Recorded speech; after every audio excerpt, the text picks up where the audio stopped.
At this time ay magsisinampalukan naman tayo na ulo ng salmon. Meron po kasi kung pinagtabasan ng salmon nung ginamit ko po sa may sushi. Kaya ito, inuwi na natin. Siyempre, libre na sa ulam eh. At meron nga pala akong kinuha ng bunga ng sampalok. At hinugasan na po natin yan mabuti para po mailaga na to. Ito yung gagamitin natin na pang-asin. At habang nilalaga nga po natin yung sampalok po na yan, mangunguha na tayo dito ng mga talbos-talbos. Dito po sa aking mini garden. At malaki na nga pala itong aking kamote o malaguna, kaya babawasan na natin ng konting dahon-dahon at saka usbong po. At kung nakita nyo nga po yung kamatis ko na tanim at saka sili, malalaki na rin po. At eto, inalis ko nga po ng konti yung mga damo-damo dahil masyadong marami ng damo. At hindi ko nga po nasikaso dahil tuwing day off ko lang po nagagawa itong linisin. Kaya naman pagkakuha ko ng talbos ng kamote dahil konti lang, nakuha din po ako na itong malunggay. Yung dahon, ihahalo po natin sa sinigang. At pagdating ko nga po dito sa aming bahay or sa accommodation,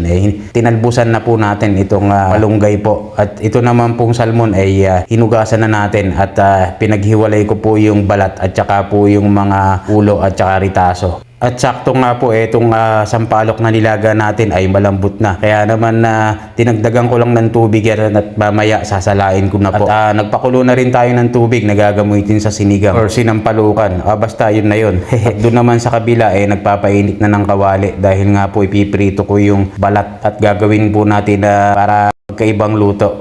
At habang nagpapainit nga tayo ng kawali doon, eto nagayak na po tayo. At tinalbog na natin yung sibuyas, kamatis at luya doon sa sinigang. At dito naman po sa may kabilang kawali, piniprito na natin yung balat na nilagyan ko lang pong asin, paminta at saka po corn flour. Commercial muna tayo mga bossing habang naprito tayo ng ating mga niluluto. Alright.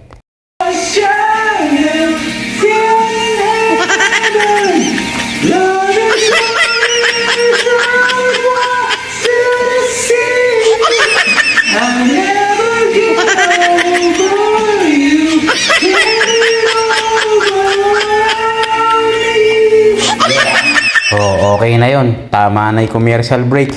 At sakto nga ito, kumulo na yung ating tubig na pang sinampalukan. Kaya naman tinalbog na natin dyan ulo ng isda. At sampulan ko nga kayo ng pinrito kong balat na ng salmon mga bossing.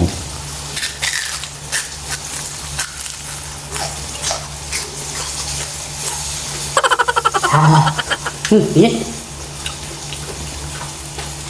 Pues mi amiga. Very, very, very. Testing.